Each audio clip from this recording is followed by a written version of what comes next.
Hi there everyone, welcome for this new episode of the ESO News. Today I will summarize the last episode of the ESOLive, the number 10, presented by Gina Bruno and Jessica Folsom this Friday, 30 January 2015.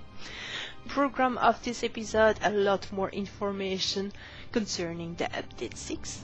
First with Strasz, the lead gameplay designer, that will give a lot of information concerning the update 6 while a live stream. Also Zach Bush, a writer, that will explain the writing part of the life in Zenimax. And an interview of the community member Deltia from deltagaming.com that will explain what he's doing with his live stream, his video guide and his website. Before to start, let's summarize the big news that has been announced. First, update 6 is now on PTS, so go check it out. There is all new system, the champion system, the justice system, the provisioning revamp, new abilities and new animation. The combat is completely different and much more. So Zenimax need your feedback, so if you have time, go download the PTS and go test it. It's really great, it's worth it, really. Second big news. Console release had been announced for the 9th June 2015, so that's great for all Xbox and PlayStation players. They must be super excited about this. I will be if I was them.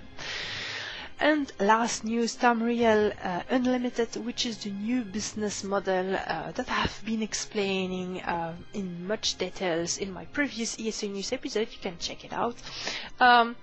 So basically we will not have any subscription fee required anymore to play the Elder Scrolls Online. We still need to buy the box to start to play it, but after that the game is free if you want, or we can continue to subscribe. There will be a cash shop also where you can buy costume and mount and some potion and stuff like that. Voila for the news. Strasz is gameplay lead designer. That means that he's working together with the lead of other teams like the interface team, the combat team, the programming team or the content team. All together, their goal is to be sure that the experience of the players will be the most comfortable and the most fun possible. For that, they are checking regularly the forum to see any feedbacks bring by the players. So continue to give your feedback, it's always good. In this episode, Strasz is commenting some live stream concerning the new tutorial or the justice system, and he gave a lot of information concerning this, a lot of little details that we ignored. So it's a bit difficult for me to summarize every information that has been shared during this live stream, but I will try. First thing first, let's speak about all systems that has been implemented in update 6 that are small systems and that we have not discussed before. For instance, now the players will have a lot more option to put your camera as you want. So the field of view or the bob in first person, you can put your camera just behind your character. There's a lot of new options that have been tested myself on the PTS and that are really great and will add more comfortable experience to any players simply because you have more choice available to you. Other systems like ground targeting or some spell effect that can be toggled off, like the mage light, you can remove it, or the guild message of the day that can be broadcasted to all the guild members at once. Many little details that are made to be sure that the experience of the game is more polished, is better as a whole. First part of the live stream show us the new tutorial. So the tutorial had been completely reworked to give a better teaching experience to new players that introduce them to the combat system. So now during a combat the game will be paused to give an explanation how to block, how to interrupt, how to make a heavy attack, which is really great for a new player. But also a new gameplay system that was not introduced in the previous tutorial will now be taught, like sneaking or unlocking, which is very important. Unlocking was not something very simple and not very intuitive the first time you were doing it. At least it took me several beta weekends to understand how it was working. So it's nice that they are teaching that to the player, especially as now a lot of doors will be locked also. If you want to really participate in the justice system, you will have to know how to do. So that's really great. Another thing is that the story of the tutorial have been remade to make it more epic, more atmospheric, more intense, and I can say that it's a very good job. I've played it myself and I've made a little video about this just before the ESOLive went live actually. You can check it out if you want. The second part of the live stream teaches a lot of details and interesting information concerning the justice systems that we ignored and that has not been explained in the past live stream. So let's start with the Outlaw Refuge. You can find an Outlaw Refuge in each main city, so not every city, but every important one will have one. And you can go there when you're a thief or a criminal to sell your stolen item, for instance, or to laundry them. Important to know that if you keep some stolen item in your inventory and if you are caught by a guard, all those items will be taken away from you. So if you want to keep them, and sometimes it's very interesting to keep some items, it can be a recipe or some clothes that you can wear and dye, you may want to keep them, and so you just have to pay a little sum and laundry them. Note that you have a limit. This limit can be increased if you put skill point in the Lenderman skill line. Another thing important to know, in the Outlaw Refuge there will be guild trader, so that can be a strategic point to put a store for trading guilds. Very interesting to know. You can also remove your bounty or pay off your bounty, and yeah, that's about it. What you can do in Outlaw Refuge. There will be plenty of lives there. The whole game has been adapted for the justice system, so there's a lot more NPC and they have a different pathing, so players can sneak around, not being seen, commit their crime and do that all in discretion. They can also enter into a house and find the lockbox and find rare item into it. The stolen item had been created to give a lot of flavor and a lot of explanation about the lore, so it's really cool to find those. And also the provisioning system and the justice systems are really related to each other, as you can store a lot of ingredients that can be used for recipe, and most of the ingredients you will find in town and cities or belong to a merchant or belong to people, so you will have to steal them. But if you don't want to be a thief and you still want to be a provisioner, don't worry, there's also grocery stores now where you can buy most of the ingredients possible. In the wild you can find also ingredients freely that belongs to no one, so it's also possible if you look around to find something without becoming a criminal. Same things with the livestock. The livestock is now important, so chicken, cows, sheep, pigs, whatever. They produce meat, but they generally belong to someone, so be careful if you want to take those livestock, take their life for the meat.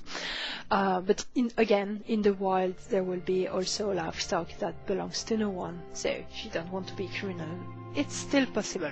Fish also will now be useful. You can skin some fish, you have the meat of the fish that you can use for a recipe. So that's all the details basically we got for the justice systems and provisioning system that will be introduced in update 6, but the best is that you actually watch ESOLive if you want all details. In this episode, the guest of the Live at ZACH segment is Zach Bush, which is a writer. So Zach Bush started as a web designer and worked in the pen and paper roleplay industry. Some friends one day suggested him that there was a job opening at Bethesda Studio, so he applied without really believing that he will be taken, and after some tests actually he got hired and is working now at Zenimax. So the job of Zach Bush job of a writer is basically everything concerning the writing part of the game. So it's the dialogue, it's the books you can find in game, it's also the tooltip of every spells and object that you can find. One character he has worked and was really happy about is Razunda, you know, the Khajiit on the armory dominant side, and also a quest that involve Shogorats in Grasswood that I have done myself recently, and that's really great, so I can say good job on this. For the update 6, Zach Bush and the writer teams have worked mostly on every lines that needed to be said on the NPC. They needed to react to the player action, and the guards needed to react to the player action, so they wanted to be sure that there will be a lot of different way, a lot of variety in what they were saying, and that each guard, each NPC will have its own personality. And so this is something that you can realize when you interact with them. So that was a lot of work. Also, they have worked on all the items that you can find in the world when you steal them or when you murder someone. All those items have a lot of flavor and are really related to the lore, so you will discover more about the world while finding them. And you have plenty of stuff. It can be clothes or fish or a little doll. There's a lot of things you will see. The life of a writer at Zenimax starts by a meeting the morning with the team, the project team, which is composed with different persons from different other teams like world builder, quest maker, animator, etc. And they are working together to be sure that they will give a good experience for the quest, that they will illustrate well, and they are working nicely together. After that, Zach Bush needs to be alone, left in peace, to focus and to put himself into the skin of the character and the NPCs he will need to write for. And this is a work that require a lot of creativity. Zach Bush said that he wants that everything fits, that everything is makes sense, that everything's fit together, so it's very important for him. And it's also a job that's very related to the lore of the game, so he's in relation with Lawrence Schmitz, the law master, and ask him a lot of questions. He gives some example of questions, like, for instance, how Gardaman is called in Tamriel. Well, it's called Gardaman. And that's a very random question. I asked several others that were quite funny. And if you want to become a writer, Zach Bush is giving some tips. So first, you need to be naturally talented, but also someone that is capable to work very hard to push your limits in the work, and also you need some luck. So that's about it. This week we have the interview of a community member, and this time it's Deltia from DeltiaGaming.com. Deltia explains how he started. He played Morrowind, Oblivion and Skyrim and really enjoyed the freedom and the possibility of doing whatever you wanted in this game. As MMO, he played Star Wars The Old Republic. What attracted him in the Elder Scrolls Online was the fact that you could play everything you wanted within your class, that you were not restricted to a single role, and that you could be a tank as well as a DPS or a healer in the same times if you wanted, and the possibility to customize your character the way you want. His favorite class is the Dragon Knight. He said that he would play a Dragon Knight forever, but he of course have a character of each class at max level. He starts every morning by a stream called Dead Corpse and Coffee. The afternoon he's doing some testing to write his guides and record his video and update his website. And the evening he's doing some hardcore PvP or PvE, but then it's alone, it's without streaming. So Deltia is very enthusiastic about the game and is doing a lot of stuff. He's also participating to the weekly podcast Tales of Tamriel. And yes, he's pretty excited about the evolution of the game, and will continue to do a lot of guides that you need to update for the update 6 that's up to come. He's also a great guy. This week again we have a long Q&A section, so I will try to read that fast. If I buy ESO today in a box or from a certain digital game distributor, will the code still work, even past the date of ESO Unlimited launch? Yes, if you purchase a physical or digital copy of the Elder Scrolls Online today, your game code will still work. This will also be the case if you do so after March 17. Our account system will automatically update your game to Unreal Unlimited when you patch and log in to play. Is spellcrafting still being worked on? Will it be in the game before console release? Spellcrafting is not being worked on at the moment, but is still planned. We have worked on it quite a bit, but other work such as the Justice and Champion systems were prioritized over it. That's the nature of development, and in live development especially. We will get back to it when we can. With the Justice system, when attacking someone for their bounty, is it on one-on-one initiated fight, or will everyone be able to attack a player with a bounty on his or her head? This is getting into the specifics of the PvP portion of the Justice system, which is not in Update 6. The idea is you will have to be an enforcer to dish out justice. So long as you were flagged an enforcer, you will be able to freely attack any criminal or outlaw. However, criminal will also be able to freely attack you. I would like to hear more about how enlightenment works. Do we have to be offline to gain it, or does everyone, regardless of time played, receive the same amount of enlightenment every 24 hours? Everyone receives the same amount of enlightenment for a 24-hour period. Think of it as a clock. When it strikes 12 p.m., everyone has enlightenment added. Will there be an update with another Daedric prince who will try to threaten us all? Maybe. Anything is possible in MMO games development. If this is something we end up doing, you can be sure we will make a big announcement about it. Do you motion capture with optical systems for animation, or are you just animating by looking at video references? What was the deciding factor in choosing this route? Currently we don't use motion capture animation. All our animation is hand-keyed by our animators, often using video references. We choose to use the more traditional methods based on the stylized nature of our game design as it was evolving. As we look to the future, using motion capture with optical systems for certain situations is something we can consider. When talking about being able to stealth in NPC's notice area, does this include the Cyrodiil's flag NPC? And how about the change to the stealth hidden eye? Does this include NPCs that are currently able to instantly spot you, for example Cyrodiil flag NPCs? Cyrodiil remain untouched by the Justice system change for stealth detection. Everything in Cyrodiil, including guard behavior at keeps and resource, function just as it did prior to Update 6. Will we ever see places in the game that are familiar to all fans, like Balmora, Seydanin and others? If we compare the map of the world in ESO and the world map in Tamriel in general, we see a lot of missed location. We certainly hope so. Why is Caltrops proccing as melee attack? This goes Red Diamond's passive heal to proc without cooldown, which is kind of silly. This is a bug and will be fixed before Update 6 goes live.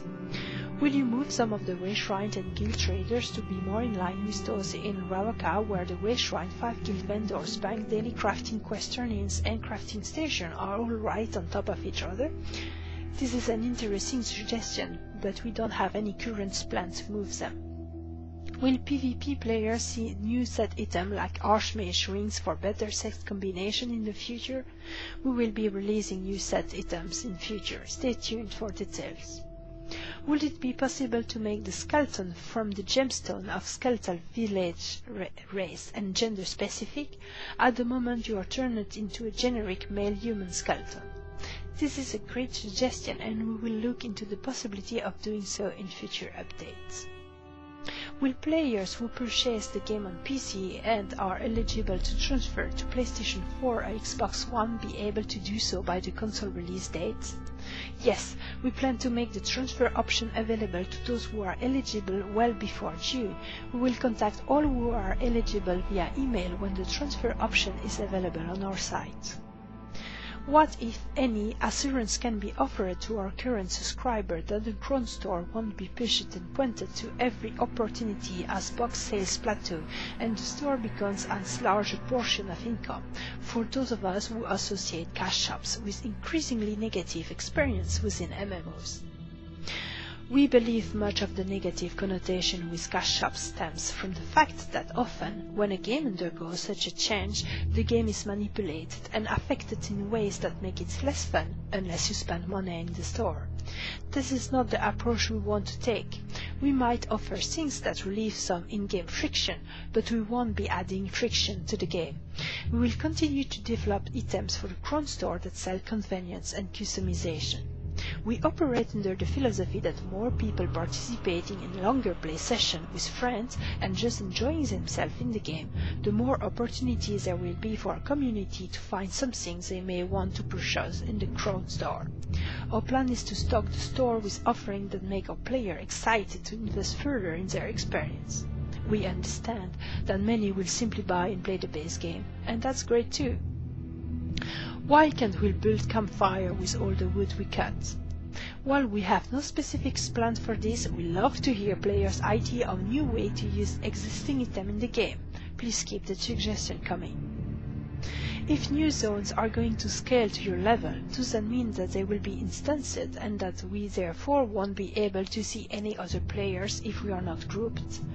No, it doesn't mean new zones will be instanced. We will release details when we are a little closer to releasing new zones.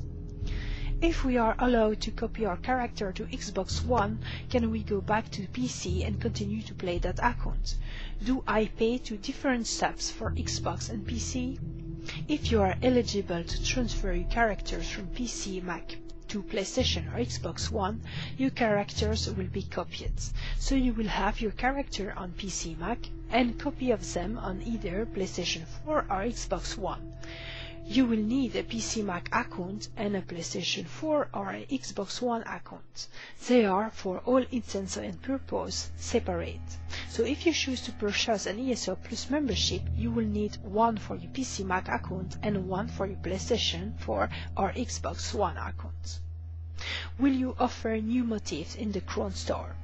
New motifs are being discussed for future DLC that will be offered in the Crown Store. So in that way, definitively. As to whether or not we will offer motifs a la carte, that isn't decided. I need to add a little note on this. This means that new motifs are included in the download pack, and the download pack is sold on the Crown Store. They do not have decided yet if you could buy directly motif in the Crown Store. If you don't want motifs to be sold in the Crown Store, you can still give your feedback to the game.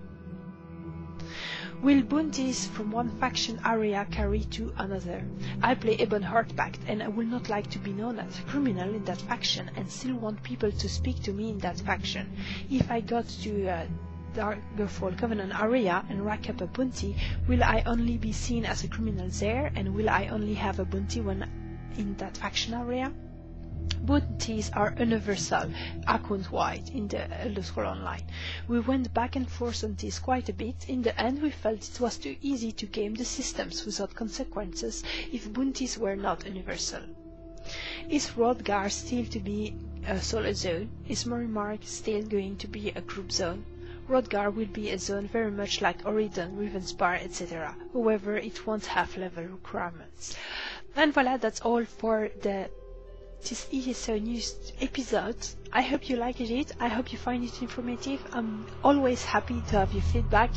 So do not hesitate to make me comments and do not hesitate to share this video with everyone you know if you find it useful. Thank you very much. See you next time. Bye bye.